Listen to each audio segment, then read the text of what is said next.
ನಡಿ ಈಗ ಶುರು ಮಾಡೋಣ. ಕೇಸರಿಯಿಂದ ಮನೋಲ್ಲಾಸ ಮನಸ್ಸು ಮತ್ತೇರಿ ಕುಣಿದಾಡಿದೆ ನೋಡು, ಮನಸ್ಸು ಮತ್ತೇರಿ ಕುಣಿದಾಡಿದೆ ನೋಡು.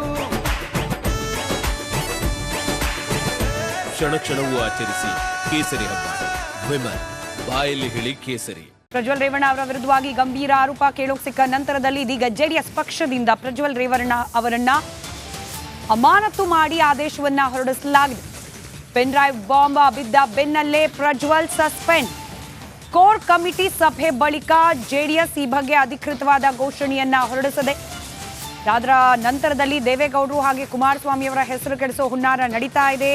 ಪ್ರಜ್ವಲ್ ಆರೋಪ ಸಾಬೀತಾದ್ರೆ ಜೀವಮಾನ ಅಮಾನತು ಮಾಡಲಾಗತ್ತೆ, ಮಹಿಳೆಗೆ ಅನ್ಯಾಯ ಆಗುವುದನ್ನ ಖಂಡಿಸ್ತೇವೆ. ಚುನಾವಣೆಗೂ 5 ದಿನ ಮುಂಚೆ ವಿಡಿಯೋ ಬಿಡುಗಡೆ ಆಗಿದೆ. ಸಾರ್ವಜನಿಕವಾಗಿ ಅನ್ಯಾಯ ಆದವರು ದೂರು ಕೊಟ್ಟಿಲ್ಲ ಅಂತ ಹೇಳಿ ಮಾತನಾಡಿದ್ದಾರೆ ಕುಮಾರಸ್ವಾಮಿ. ಅಮಾನತಿನ ಆದೇಶವನ್ನ ಪ್ರಕಟಿಸಿ ಅದಾದ ನಂತರದಲ್ಲಿ ಕೆಲವೊಂದಷ್ಟು ರಾಜಕೀಯ ವಾಕ್ಸಮರ ಅನ್ನಿಸುವಂತಹ ಹೇಳಿಕೆಗಳನ್ನ ಕೂಡ ಹೊರಹಾಕಿದ್ದಾರೆ ಕುಮಾರಸ್ವಾಮಿ. ಇವತ್ತೇನು ಮಹಿಳೆಯರ ಬಗ್ಗೆ ಒಂದು ಅಪಮಾನ ಆಗಿದೆ ಅಂತೇಳಿ ಆರೋಪವನ್ನು ಮಾಡ್ತಾ ಇದ್ದಾರೆ.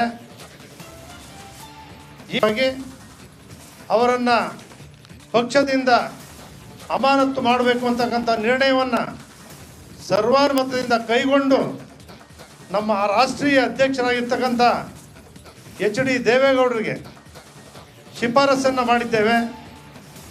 ಲೋಕಸಭಾ ಸದಸ್ಯರಾಗಿರೋದ್ರಿಂದ ನಮ್ಮ ರಾಷ್ಟ್ರೀಯ ಅಧ್ಯಕ್ಷರು ಕ್ರಮ ಕೈಗೊಳ್ಳಬೇಕಾಗಿರೋದ್ರಿಂದ ಈ ಕೂಡಲೇ ಅವರನ್ನು ಅಮಾನತು ಮಾಡಬೇಕು ಅಂಥೇಳಿ ಅವರಲ್ಲಿ ಮನವಿಯನ್ನು ಮಾಡಿದ್ದೇವೆ, ಶಿಫಾರಸನ್ನು ಕೂಡ ಮಾಡಿದ್ದೇವೆ. ಇವತ್ತೇನು ಮಹಿಳೆಯರ ಬಗ್ಗೆ ಒಂದು ಅಪಮಾನ ಆಗಿದೆ ಅಂತೇಳಿ ಆರೋಪವನ್ನು ಮಾಡ್ತಾ ಇದ್ದಾರೆ. ಹೀಗಾಗಿ ಅವರನ್ನು ಪಕ್ಷದಿಂದ ಅಮಾನತು ಮಾಡಬೇಕು ಅಂತಕ್ಕಂಥ ನಿರ್ಣಯವನ್ನು ಸರ್ವಾನುಮತದಿಂದ ಕೈಗೊಂಡು ನಮ್ಮ ರಾಷ್ಟ್ರೀಯ ಅಧ್ಯಕ್ಷರಾಗಿರ್ತಕ್ಕಂಥ HD ದೇವೇಗೌಡರಿಗೆ ಶಿಫಾರಸನ್ನು ಮಾಡಿದ್ದೇವೆ. ಲೋಕಸಭಾ ಸದಸ್ಯರಾಗಿರೋದ್ರಿಂದ ನಮ್ಮ ರಾಷ್ಟ್ರೀಯ ಅಧ್ಯಕ್ಷರು ಕ್ರಮ ಕೈಗೊಳ್ಳಬೇಕಾಗಿರೋದ್ರಿಂದ ಈ ಕೂಡಲೇ ಅವರನ್ನು ಅಮಾನತು ಮಾಡಬೇಕು ಅಂಥೇಳಿ ಅವರಲ್ಲಿ ಮನವಿಯನ್ನು ಮಾಡಿದ್ದೇವೆ, ಶಿಫಾರಸನ್ನು ಕೂಡ ಮಾಡಿದ್ದೇವೆ. SITಯ ತನಿಖೆಗೆ ಆದೇಶ ಸರ್ಕಾರದಿಂದ ಆಗಿದೆ.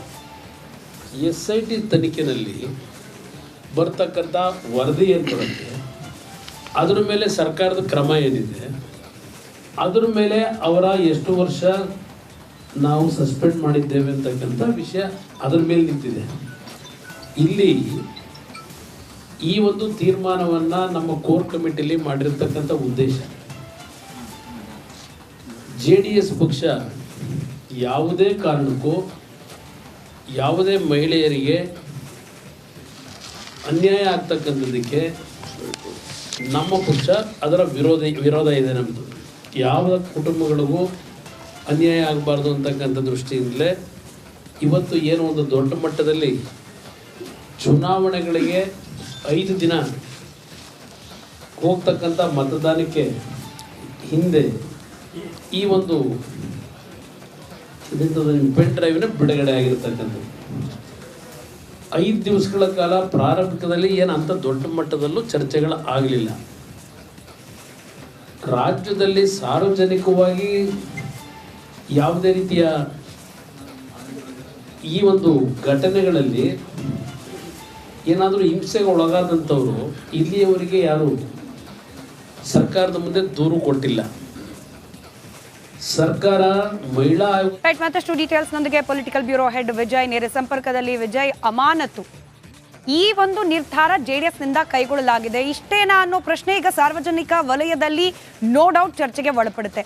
ಕೇವಲ ಇಷ್ಟು ಮಾತ್ರ ಅಲ್ಲ, ಕುಮಾರಸ್ವಾಮಿ ಅವರು ನೇರವಾಗಿ DK ಶಿವಕುಮಾರ್ ಅವರ ವಿರುದ್ಧವಾಗಿಯೂ ಕೂಡ ಆರೋಪವನ್ನ ಮಾಡ್ತಿದ್ದಾರೆ. ಸೊ ಪೊಲಿಟಿಕಲ್ ಹೈ ಡ್ರಾಮಾ ಇನ್ನೂ ಕೂಡ ಹೆಚ್ಚಾಗೋ ಸಾಧ್ಯತೆಗಳು ದಟ್ಟವಾಗ್ತಾ ಇದೆ ಪ್ರಕರಣದಲ್ಲಿ. ವಿಜಯ್,